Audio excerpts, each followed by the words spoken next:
un tema muy interesante y lo que quiero tratar de dilucidar hoy día con ustedes y divulgarles es por qué hoy, en pleno siglo XXI, ¿no? Es tan difícil tratar el cáncer con toda la tecnología que tenemos y con los avances de las últimas 2 décadas a las que hemos pasado. Para iniciar esto me gustaría comentarles casos muy interesantes que me imagino que todos los doctores que están aquí, que han ejercido, alguna vez les ha debido pasar. Este caso consiste básicamente en el paciente que viene con su mamá de 17 años, ¿no? Y viene por control, porque es deportista, entonces se hace controles cada cierto tiempo, ¿no? Entonces le hacemos un examen de sangre, todo, analizamos que está bien y todo, y va a competir, deportista es élite. A las 2 semanas, vuelve el mismo paciente, ¿sí?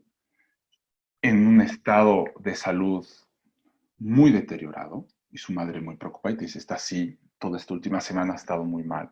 Entonces tú le haces otra vez el examen, y bueno, comparas las cosas que has encontrado. Ay, oh, que ahora, ¿por qué esto se ha detenido? Oh, a ver, un momento, por favor. Errores técnicos. ¿Cómo puedo ir al precio de nuevo?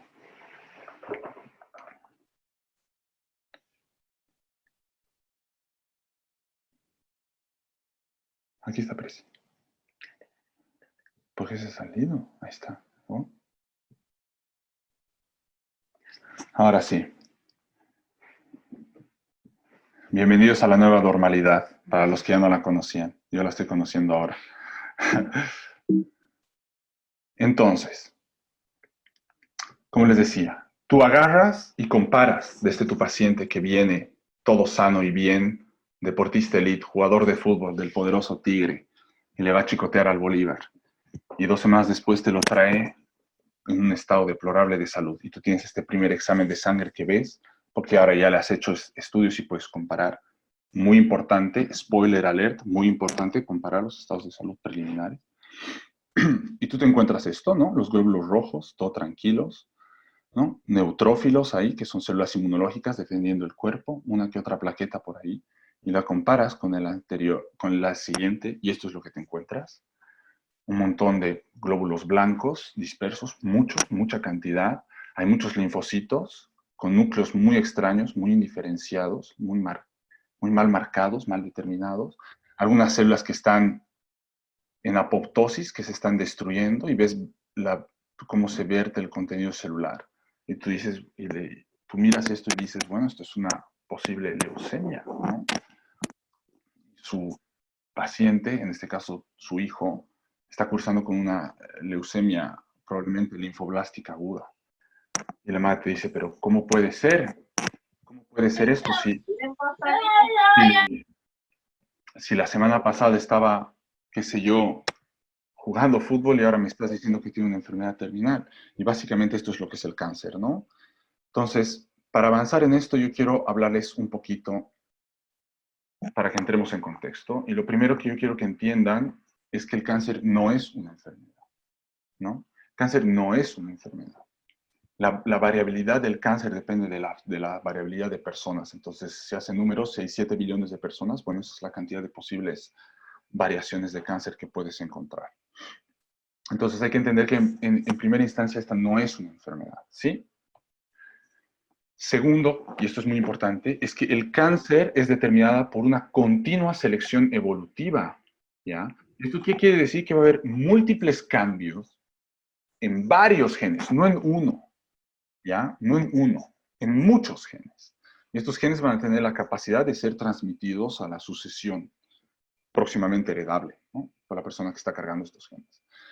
Tercer punto, es un desarrollo lento. Esto es un desarrollo muy lento, ¿ya? Comienza en una sola célula este desarrollo muy lento y toma 30 años. Ustedes se preguntarán, pero el caso que me acabas de decir comienza básicamente en 2 semanas, ¿no? Y esto es importante. Tiene que quedarse que este es un desarrollo muy lento porque más adelante vamos a charlar cómo es este desarrollo. Entonces es importante que lo tengamos en cuenta. Es un desarrollo lento. Suele parecernos que es abrupto, espontáneo, hoy a mañana, pim pum, pero no es así, no es así. El desarrollo es muy lento. Y es súper importante entender que comienza en una sola célula. El punto número 4 es, como ustedes muy bien ya han escuchado de alguna u otra manera, es que el diagnóstico para este estado es muy tardío. El diagnóstico del cáncer es muy tardío, ¿sí? Es muy tardío. Se suele establecer muy tarde. Y por último, pero no por eso es menos importante, claro, la metástasis, y no como se cree el tumor primario, es el que mata al paciente, ¿sí? Es muy importante entender eso. La metástasis es la que va a determinar el destino fatídico de nuestros pacientes, y no así los tumores secundarios, los tumores primarios. Muy bien, vamos a ello entonces. Vamos a repasar un poco, así, un pincelazo para que se me pueda entender muy bien lo que está pasando. Primero tenemos que hablar de genes y cromosomas. La imagen que ustedes están pudiendo observar a su izquierda, grande, súper bien determinado, es el cromosoma X, ¿sí? Y la imagen de su derecha, esta imagen pequeña, delgadita, es, como me lo suele decir mi novia, el causante de muchos problemas en el mundo. Este es el cromosoma Y. Este es el cromosoma Y. Y aquí se codifican una cantidad innumerable de genes. Cantidad innumerable de genes. Si nosotros tendríamos que hacer un esquema de los genes, nosotros tendríamos la cadena de DNA larguísima, replegándose en sí misma, doblándose así, compactándose al máximo, formando el cromosoma, formado por múltiples nucleobases de purinas y pirimidinas que se juntan entre sí para formar este esqueleto del DNA, y al juntarse entre sí van a formar lo que se denominan los genes. ¿Sí? Los genes.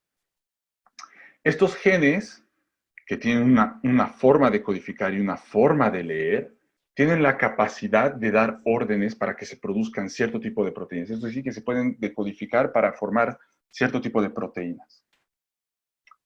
Paréntesis, paréntesis. Hay muchos genes que no codifican proteínas. Hay muchos genes que definitivamente no codifican nada. Y eso es importante para que le interese después hablar de tratamiento inmunogénico del cáncer. Es súper importante.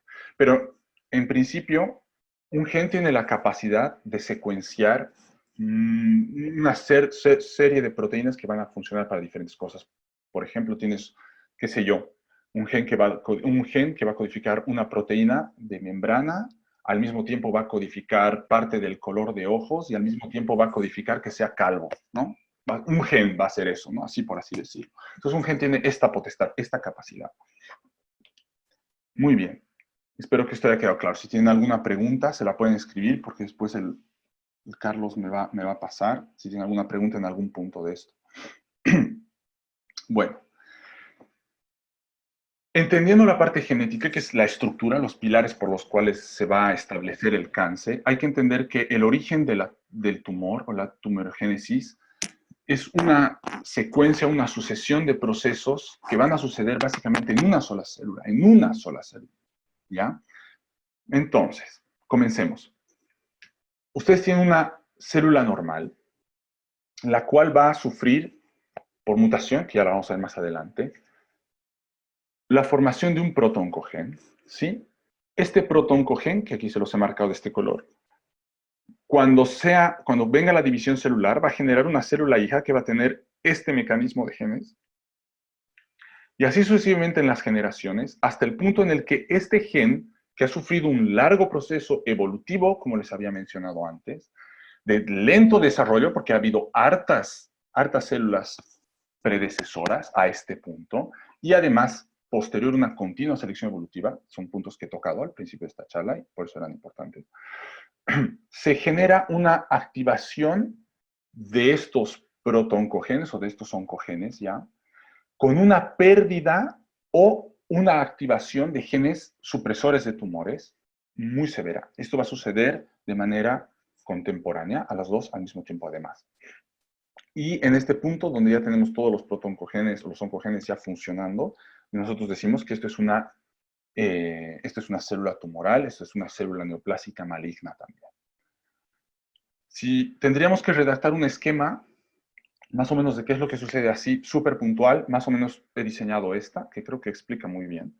Tú puedes tener, digamos, células madre, que es un tipo de células normales, va a recibir la mutagénesis, y entiéndase por mutagénesis, todo proceso que va a involucrar un agente, ya sea químico o físico, que tenga la capacidad de modificar este material genético, este orden del ADN, que es el que hemos visto hace un par de diapositivas, ¿no? El orden del ADN se va a modificar. Este orden en el que se le lee las letritas se va a modificar. Entonces la célula va a cambiar, porque estamos modificando los pilares que estructuran la célula como tal. Entonces, una vez de que esta mutagénesis se suscita, se presenta, se inicia un proceso neoplásico donde la célula va a tener genes que son autorrenovables, como les he mostrado, ¿no? Se va a ir pasando de generación en generación. Estos genes, además de ser autorrenovables, ya están activados y hay, además, y esto es importante, una pérdida de la regulación en la división celular. Entonces, estas células se pueden dividir indiscriminadamente. Para finalmente desencadenar un conglomerado de estas células neoplásicas, que nosotros llamamos tumor, y esto es lo que es el cáncer, ¿no? Que es un conglomerado de células anormales que se dividen inexorablemente y además tienen esta capacidad de formar tumores. Esto puede suceder con una célula madre, esto puede suceder con una célula progenitora y esto puede suceder con una célula diferenciada, ¿no? ¿Esto qué quiere decir? Este tipo de clasificación quiere decir que nos puede ayudar a determinar el pronóstico del tratamiento de nuestro paciente. Spoiler alert, este es un spoiler alert, repito, porque lo hablaré más tarde. Entonces, mientras menos diferenciada la célula, el tratamiento es mucho más complicado y con una menor probabilidad de éxito. ¿Esto qué quiere decir?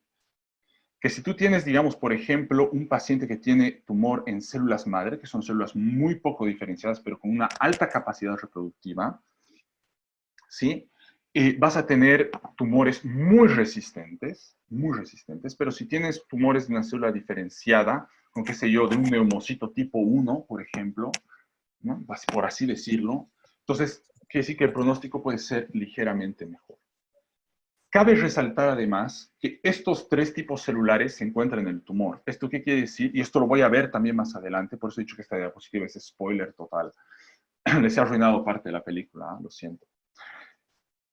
El tumor en general, dentro de las células que lo componen, tiene un ecosistema, es como un barrio, y en este barrio viven células de todo tipo, pero aquí solo viven células neoplásicas de todos estos tipos que les he dicho.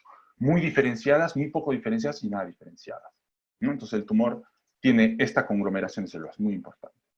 Si nosotros haríamos una microfotografía para observar a estas células, se vería más o menos así, ¿no? Esta es una microfotografía de microscopía de escaneo electrónica, claramente, al que se les ha puesto sondas fluorescentes a las células para poder ver cierto tipo de estructuras y determinarlas. Entonces, en esta célula que ven a la izquierda, mal no recuerdo, es una célula de la glándula mamaria, si mal no recuerdo, sí, es de ese tejido, y se puede observar en este color azul los núcleos. Este tipo de sonda se llama DAPI y generalmente es ultravioleta, por eso se ve así. Luego hemos marcado los microtúbulos, que aquí se ven verdes, creo. Daltonismo de poder, vamos. Y aquí tenemos otra célula. Esta célula está marcada también los microtúbulos y el núcleo, y se puede observar que la estructura de la célula es muy distinta, tiene un solo núcleo que no se tiñe demasiado, ¿no? Y parece que tendría estructuras medio extrañas ahí. Entonces, esta es una célula cancerígena que además está en contacto con una célula normal, ¿no? Y esta es la tecnología que nos permite observar el comportamiento de las células. ¿Tengo una línea en mi pantalla o es mi imaginación? Bueno, conceptos clave que tenemos que entender. Voy a volver a repetir porque esto es muy importante para el resto del trabajo. Es que la metástasis es la que va a causar la muerte del paciente. ¿Y cómo sucede esta metástasis? Esta metástasis sucede más o menos así. Nosotros imaginemos el cáncer de mama. El cáncer de mama se va a formar por un tumor localizado en cualquier lugar, y aquí no vamos a hablar de tamaño, cualquier tamaño. Entonces, ese tumor va a llegar de cualquier tamaño, va a comenzar a requerir vasos sanguíneos para alimentarse. Ahorita les voy a comentar. Este proceso se llama neovascularización, ¿no? Va a comenzar a reclutar vasos sanguíneos para alimentarse este tumor. Y una vez que reclute estos vasos sanguíneos, va a tener la capacidad ya, estadísticamente, de poder transportarse por todo el cuerpo. Entonces, se va a transportar gracias a los múltiples nodos linfáticos que hay en la región de la cintura escapular, la axila, pectorales, etcétera. Va a poder viajar a todo lado y estas células tumorales se van a depositar en el cerebro, en los pulmones, en el hígado, en el hueso, formando múltiples complicaciones sistémicas en nuestros pacientes que finalmente van a desencadenar en la muerte del paciente. Es por esto que la metástasis es tan importante para entender al cáncer como tal, como patología.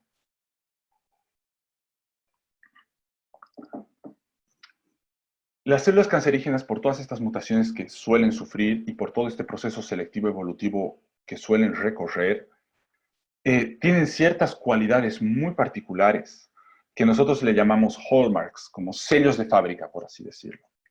Y estos sellos de fábrica, estas cualidades, estas características se dividen en 6. Y esto es importante.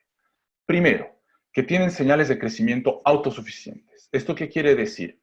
Que las células tumorales crecen y mientras más crecen, más estimulan señalización de crecimiento para que esta célula siga creciendo. Es como un feedback positivo. Crezco más, quiero crecer más, crezco más, quiero crecer más y así sucesivamente, ¿no? Entonces el tumor tiene esta capacidad de crecer mucho. Eso por un lado. Segundo, tienen la capacidad de evadir la muerte celular programada, evitar la muerte celular programada mediante procesos de señalización enzimática, ¿sí? Entonces, este proceso de suicidio celular, por así decirlo, se llama apoptosis y se dispara cuando hay serios daños en la célula, cuando se producen serios daños en la célula o cuando se producen serias mutaciones en el ADN que son dignas de ser eliminadas. Entonces, las células, por ejemplo, en los virus producen mutaciones, dejan parte de su DNA, de su información genética, porque no solo son DNA, de su información genética dentro de los núcleos celulares, de las células hospedadoras. Entonces, estas células generalmente se las induce a la apoptosis para que estos genes no puedan pasar de ninguna manera, es un filtro. La apoptosis suele hacer eso. En el cáncer, la apoptosis está inhibida, ¿no? Apoptosis es una característica importante para las células, una característica que los políticos deberían adoptar, pero bueno, eso es lo que hay. Por otro lado, las células cancerígenas tienen un potencial replicativo ilimitado, las células se van a replicar, aunque muy lento, eso sí, pero se van a replicar de manera ilimitada. Como vamos a ver más adelante, punto muy importante también. Hay una insensibilidad ante las señales de anticrecimiento. Cuando se estimula mucho las señales de crecimiento, el sistema inmune, principalmente, el sistema hormonal, tiene órdenes que puede mandar mediante moléculas para detener el crecimiento. Y estas células tienen exactamente señales que van a ir en contra de estas, que van a competir con estas para no obedecerlas, por alguna manera, lo que va a estimular al punto A, ¿no? Que tiene crecimiento autosuficiente. Entonces, realmente este tumor va a crecer sí o sí. Otro punto importante es la invasión tisular y la metástasis. Son características muy importantes. Especialmente, la característica de invasión tisular es especial ya que va a inducir a que estos tumores puedan, por así decirlo, invadir, entrar, escarbar en otros tejidos hasta encontrar vasos sanguíneos y poder alimentarse. Además, obviamente, de pedir más vasos sanguíneos, que es el siguiente punto justamente. Entonces, una vez que ya han entrado aquí, tienen la capacidad de ya transportarse por la sangre, ¿no? Tienen la capacidad de transportarse por la sangre.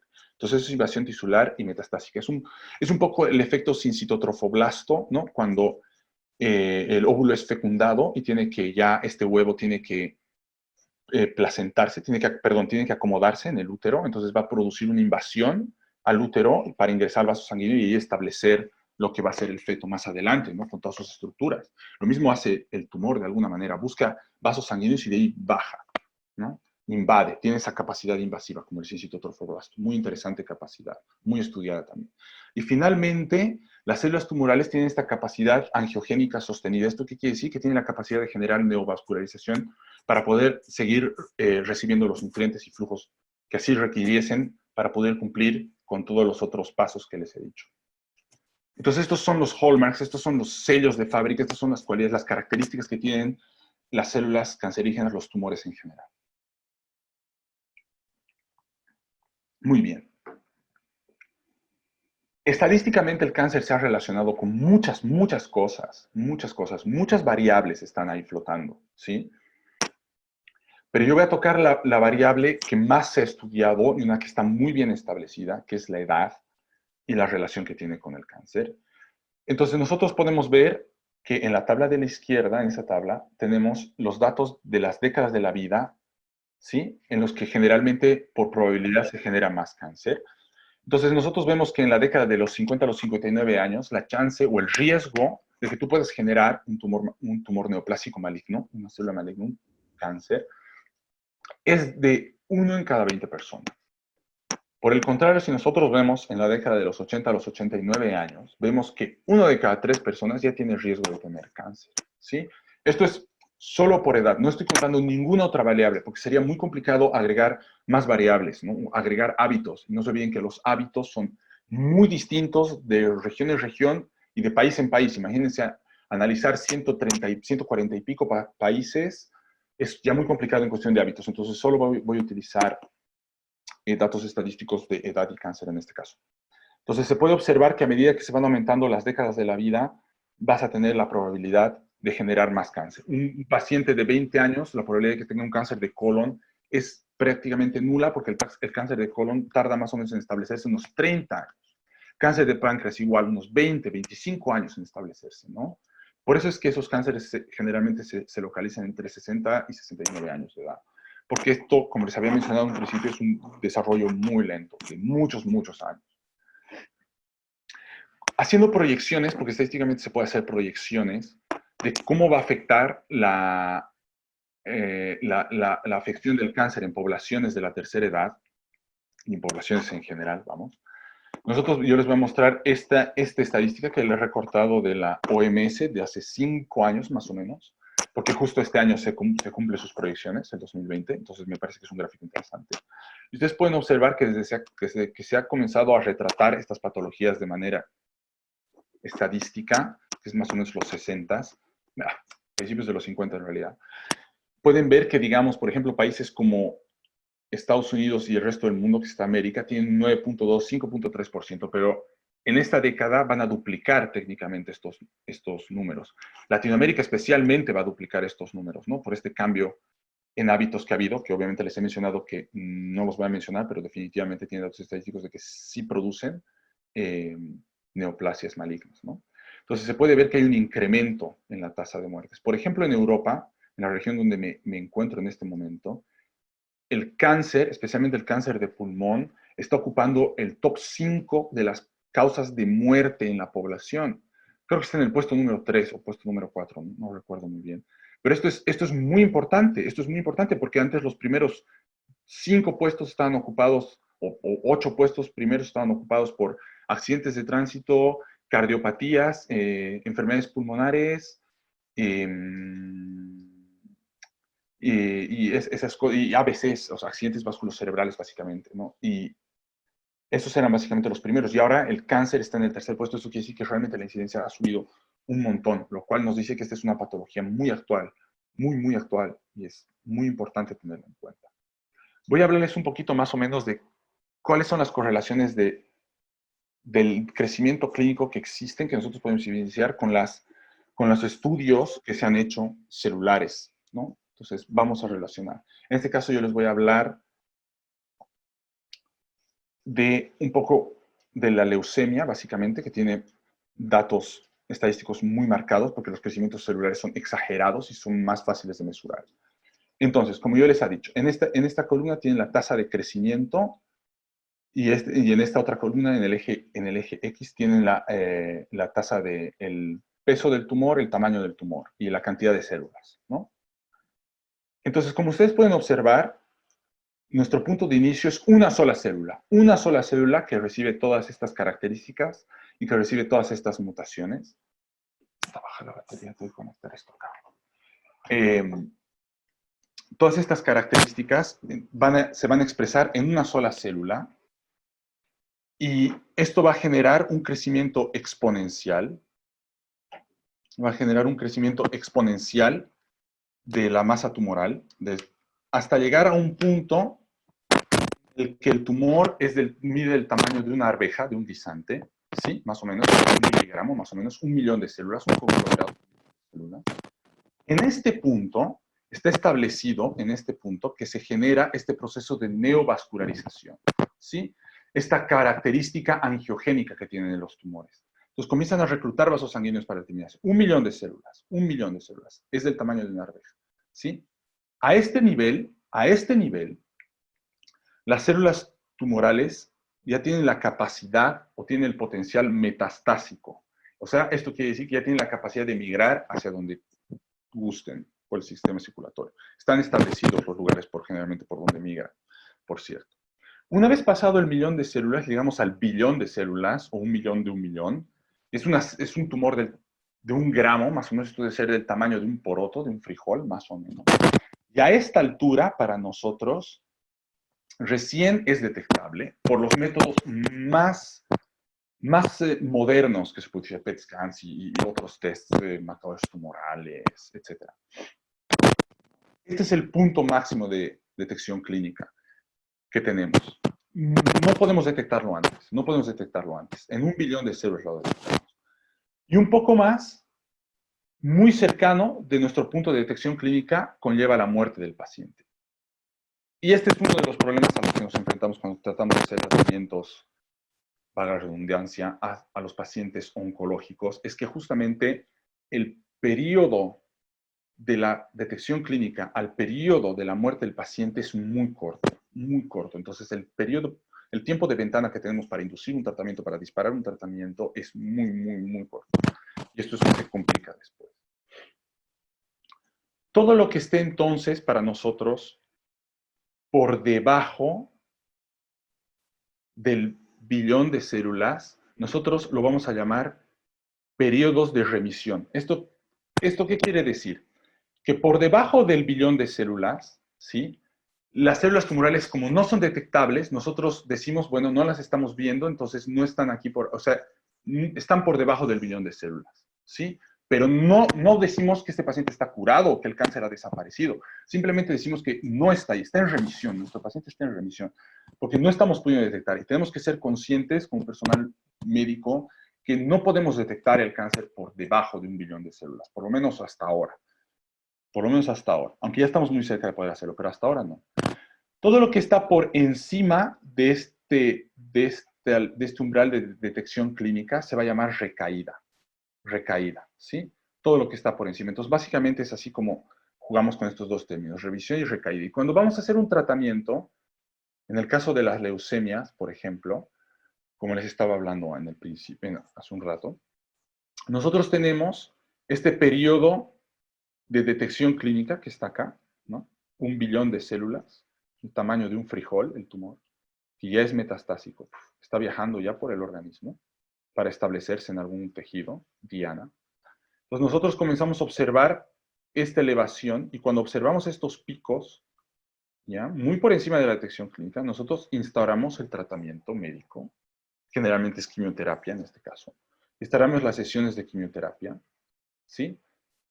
Las células leucémicas van a comenzar el descenso hasta que van a estar muy por debajo del umbral de detección clínica, pero no están en cero. No están en cero. Siguen presentes, pero no están en cero. Como estas células tienen la capacidad de un crecimiento constante, continuo, y de reproducción también, de división en realidad, de replicación, va a comenzar a elevarse lentamente hasta volver a pasar el periodo de detección clínica. Nosotros lo volvemos a detectar, porque ya estamos pendientes de que nuestro paciente es oncológico, entonces nosotros estamos ahí al tiro para ver cómo está, seguir su estado para poder detectar este periodo lo más temprano posible e instaurar otra sesión de quimioterapia, otro ciclo de quimioterapia y bajar y así sucesivamente hasta que básicamente ya no podemos detectar por encima de este umbral por 5 años. Una vez de que pasa los 5 años tu paciente que no has podido detectar células tumorales, entonces quiere decir que tu paciente probablemente esté curado. Ahí está otra vez lo que les comentaba, la remisión y el relapso, ¿no? La recaída. Esto es la recaída. Como pasa y estamos en la recaída. Lo curioso y lo que quiero que vean aquí es esto de acá. Las células normales tienen un proceso de reproducción mucho más rápido que las células cancerígenas. Y esto se evidencia cuando nosotros instauramos tratamientos quimioterápicos. ¿Por qué? Porque una vez que hemos instaurado los tratamientos quimioterápicos, el primer ciclo, por ejemplo, vemos una caída de las células normales, que luego van a volverse a instaurar. Disparamos el segundo ciclo, vemos otra vez la caída, pero rápidamente se vuelven a la normalidad y finalmente instauramos la tercera caída, el tercer ciclo, donde ya vemos un prolapso de los números de las células leucémicas hasta por debajo del umbral celular, en conjunto con las células normales. Pero las células normales se restablecen más rápido nuevamente, hasta que llegan a un límite de normalidad. Nosotros volvemos a ver el pico de las células leucémicas que han estado reproduciéndose y creciendo muy lentamente todo este tiempo, y luego instauramos otra vez el ciclo. ¿Por qué esto es importante? Porque si esto no fuese así, si las células normales no tendrían la capacidad de reproducirse más rápido que las células cancerígenas, entonces nosotros nunca podríamos haber utilizado la quimioterapia y la quimioterapia nunca podría haber tenido éxito, entre comillas, a la hora de hacer tratamiento, porque tú instaurarías el tratamiento quimioterápico, entonces no crecerían nunca y las células tumorales crecerían mucho más rápido que las células normales y esto conllevaría a la muerte del paciente, pero técnicamente instantánea, si es que no es inducida por ti mismo. Este mecanismo de reposición de las células normales más rápido que de las células tumorales hace que la quimioterapia haya tenido un importante efecto en los últimos 10 años. En la actualidad nosotros contamos básicamente con dos grandes grupos o dos grandes acercamientos de tratamiento, dos grandes approaches. El primero son los acercamientos o los tratamientos locales, que van a consistir básicamente en radioterapia, pues utilizar radiación para reducir el tamaño de un tumor, y en cirugía, extraer el tumor primario con todos los ganglios, generalmente eso es lo que hace. Y en segundo lugar están los sistémicos. Y para los sistémicos quiero hacer una pausa porque esto es muy interesante, cómo hemos llegado a determinar esto. Más o menos se ha establecido la primera quimioterapia en mediados de los 50. La primera es que se ha determinado que se podía utilizar agentes químicos para disminuir las poblaciones celulares en el ser humano. Y se ha utilizado para tratar un tipo de leucemia y han observado que un linfoma, perdón. Han observado que este paciente con linfoma a la semana, después de administrado este primer tratamiento quimioterápico experimental, comienza a recuperar. Y luego finalmente, bueno, hace deceso, ¿no? Finalmente muere. Pero esta pequeña observación ha hecho determinarse que se podría hacer tratamientos quimioterápicos. Y esto es importante, ¿por qué? Porque las pequeñas observaciones en ciencias pueden ser muy arriesgados, y eso lo estamos viviendo en la actualidad.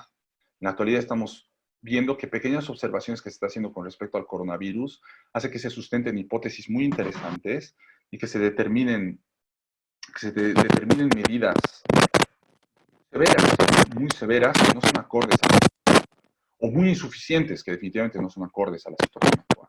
Que se guíen tratamientos y que se guíen estadísticas y realmente una valoración científica adecuada. Lo mismo ha sucedido con la quimioterapia. En un principio se ha hecho ciertas observaciones y se ha determinado que eso es lo que se tenía que establecer. Entonces, desde ahí se ha comenzado a creer que se podía hacer un tratamiento sistémico del cáncer, ¿sí? Guiado, o sea, como bandera principal en la actualidad, la quimioterapia. La quimioterapia, que ustedes la han escuchado mucho, me imagino que ha estado mucho de moda hasta antes de la llegada del coronavirus. Entonces, la quimioterapia es justamente bajar estos números celulares lo máximo posible. Luego también se hacen terapias hormonales porque hay muchos tumores que dependen de señalizaciones hormonales, entonces se puede bloquear estas señalizaciones hormonales mediante análogos o antagonistas de los receptores hormonales de las células, vamos, para evitar el crecimiento principalmente de las células. Este tipo de terapia hormonal en la actualidad se utiliza en su mayoría como coadyuvante al resto de las terapias que les voy a mencionar. Luego están las terapias génicas y finalmente están las terapias inmunológicas, que son las que me voy a centrar a continuación, porque, bueno, esa es mi área, básicamente. Pero el problema principal, antes de entrar a estas últimas dos terapias, que son las más modernas, el problema central de los tratamientos sistémicos con los que nos hemos enfrentado en los últimos 40 años es que los tumores son muy resilientes al tratamiento. Uno. Dos, que los tratamientos que se instauran no pueden ser protocolizados hasta cierto punto porque ciertos pacientes responden de cierta manera a ciertos tratamientos y como hay tanta particularidad, no podemos partir de la particularidad para generalizar este tipo de tratamientos. Y esto es aquí donde entra el hecho de que el cáncer no es una enfermedad, no es una enfermedad. Y es uno de los problemas por los cuales nosotros nos hemos enfrentado a tanta resistencia a la quimioterapia. Y la resistencia a la quimioterapia básicamente se va a generar por varios factores, y les voy a hablar aquí unos cuantos y se los voy a explicar. Primero, es que el tumor es muy heterogéneo. ¿Se acuerdan que yo les había explicado un principio, les había mostrado un gráfico con variedades celulares que tienen la capacidad de mutar para volverse en un tumor? Bueno, el tumor es muy heterogéneo porque están varias células en varios estadios. Unas, como les había dicho, están muy diferenciadas, otras están muy poco diferenciadas, altamente diferenciadas, entre medio de diferenciarse, así, ¿no? Entonces, como que no, hay de todo ahí. Entonces, tú vas a disparar la quimioterapia, vas a llevarte algunas células, pero otras células van a prevalecer y a lo largo del tiempo solo esas células que han prevalecido, que han sobrevivido, van a poder reproducirse nuevamente y te van a hacer un tumor muy resistente.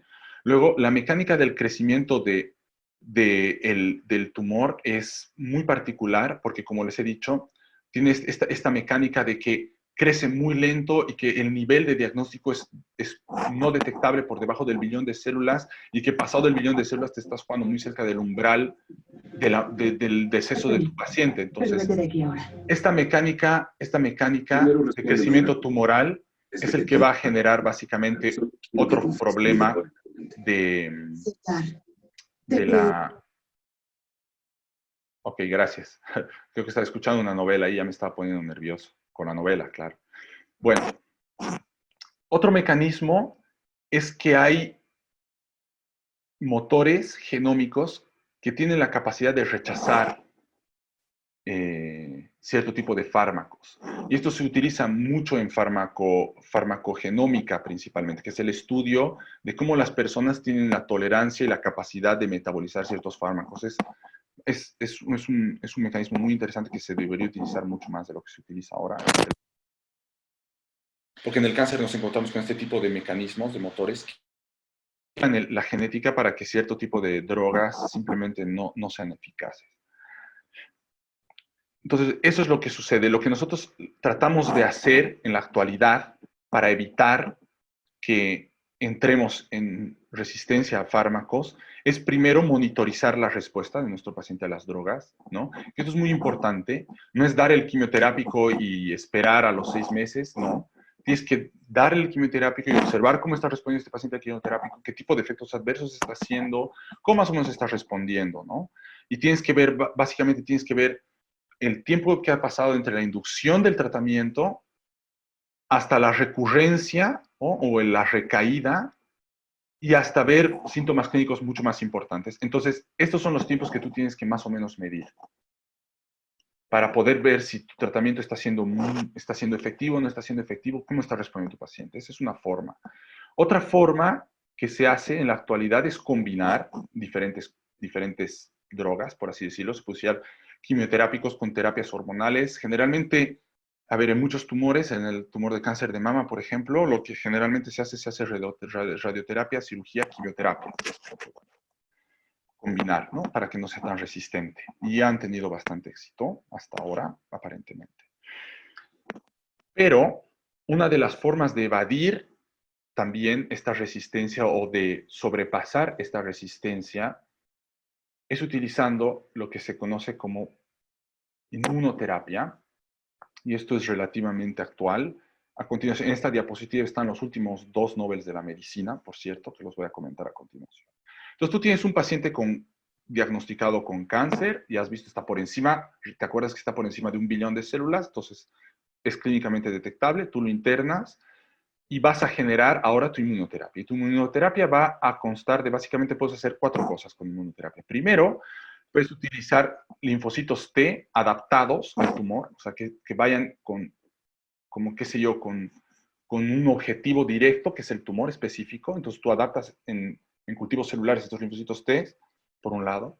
Luego puedes sintetizar citoquinas, que son sustancias tóxicas que se producen por linfocitos B principalmente, pero en realidad se producen por toda la serie blanca de alguna manera. Y esto se encarga también de eliminar ciertos linfocitos. Entonces tú puedes producir citoquinas para marcar ciertos tipos de células y que se maten directamente. Y son sistémicas, eso quiere decir que funcionan en todo el cuerpo. Luego puedes crear vacunas, puedes utilizar pacientes que han tenido tumores, puedes ver estos tumores, la genética que tenían, y puedes utilizar las proteínas que estas han codificado, ¿no? y puedes hacer una vacuna para que tu sistema inmune pueda reconocer estas proteínas, marcarlas y eliminarlas. Y por último, puedes agarrar y utilizar inhibidores de los checkpoints inmunológicos. Y aquí voy a hacer una pausa para explicar qué es un checkpoint inmunológico. Un checkpoint inmunológico es como que el contacto que existe entre todas las células con el sistema inmune. Es como que salgas a la calle, veas un policía y lo saludes. Entonces el policía al darte la mano, que es el checkpoint, este signo de darte la mano, ¿no? El policía ya sepa qué estás haciendo y que todo está bien y que no estás haciendo nada malo, listo, ya está. Las células hacen algo parecido, pasa el sistema inmune, les da la mano y dicen, bueno, todo está bien, eso es un checkpoint. Las células tumorales también tienen estos checkpoints, entonces pasan los linfocitos que se encargan de eliminar, digamos, a todas las células que están haciendo algo mal, como las células tumorales. Y entonces las células tumorales le dan la mano y todo bien. Entonces nosotros lo que tratamos de hacer es eliminar este checkpoint, bloquear el checkpoint, de tal forma que cuando esta célula tumoral vaya a encontrarse con la policía del sistema inmune, no pueda pasar la prueba y el sistema inmune diga, bueno, señor, usted se me muere, porque a diferencia de la humanidad, la policía del sistema inmune te ejecuta, no te arresta. Entonces, básicamente esa es la estrategia que utilizamos. Entonces, esos son los agentes inmunoterápicos que se pueden utilizar. La presentación en las que los utilizamos son hidrogeles que se pueden tomar, se pueden aplicar en ciertos lugares. Luego podemos utilizar vehículos celulares, podemos utilizar microvesículas. Lo que generalmente se utiliza, bueno, que se está utilizando en la actualidad son virus como vehículos celulares, virus, adenovirus, lentivirus, etc. Entonces estos virus se los ensambla, se les pone la información que tú quieras. Por ejemplo, si quieres crear linfocitos T o si quieres que tus linfocitos B hagan citocinas antitumores, tú pones esa información en el virus va a entrar a la célula, le va a dar esa información al núcleo y desde ahí va a comenzar a producir eso. Luego puedes tener nanocarriers de nanomateriales. Estos nanomateriales generalmente son muy parecidos a la membrana celular y tienen muchos lípidos para que puedan ser interpretados por las células que tú quieres marcar, ¿no? Para que puedan producir este tipo de efectos. Y también puedes utilizar micropartículas que son generalmente fosfolípidos y proteínas también, para que puedan ser transportadas. Son membranas celulares, por así decirlo, ¿no? Microvesículas. Y las formas en las que tú puedes utilizar esto son con parches transdérmicos, que son unos parchecitos así como estas banditas que te pones de gasa, que pueden ir depositando cada cierto tiempo la formulación que tú quieras. Puedes utilizar inyecciones, por ejemplo, la mayoría de los virus, las terapias víricas terapias génicas víricas se utilizan mediante inyecciones cada cierto tiempo. Generalmente es 1 o 2 al año los tratamientos que se instauran con esto, con mucho éxito, por cierto.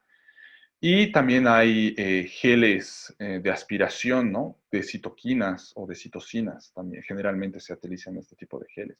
Y con esto ya tienes la forma de liberar todos los agentes inmunoterápicos que tú te has planteado. Entonces, básicamente, ese es el tratamiento. Y nosotros podemos observar que en esta microfotografía ustedes pueden observar estas células grandes, deformes, con núcleos muy oscuros, que son células tumorales de hígado, ¿sí? Células tumorales de hígado. Y aquí tú puedes observar que nosotros hemos marcado en azul las microvesículas, llevando, en este caso, estas vesículas estaban llevando un inhibidor de una bomba que tiene estas células para que puedan acumular mucho quimioterápico y se puedan morir. Entonces tú puedes ver cómo estas vesículas están agarrando y se están incorporando dentro de la célula. La célula los está incorporando, estas vesículas azules que están acá, dentro de la célula, y esta es inmunoterapia. Este es uno de los Nobeles. Este es el Nobel del 2018, si mal no recuerdo. Entonces, la inmunoterapia en la actualidad, con la terapia génica, son básicamente los tratamientos por excelencia y más prometedores que hay. Más prometedores. Han habido muchos avances estos últimos 10 años, es impresionante. Bueno, quiero agradecer por haberme prestado atención.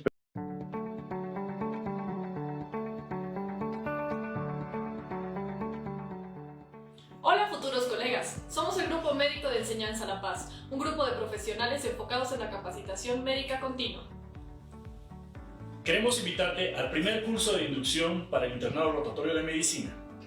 Entendemos que al pasar por esta pandemia perdimos mucho tiempo importante de prácticas. Es por eso que queremos brindarte un curso netamente práctico para reforzar tus conocimientos y afianzar tus destrezas intrahospitalarias. Conocemos tus ambiciones. Es por eso que queremos darte las herramientas que necesitas para alcanzar todos tus objetivos. Te esperamos todos los sábados de noviembre.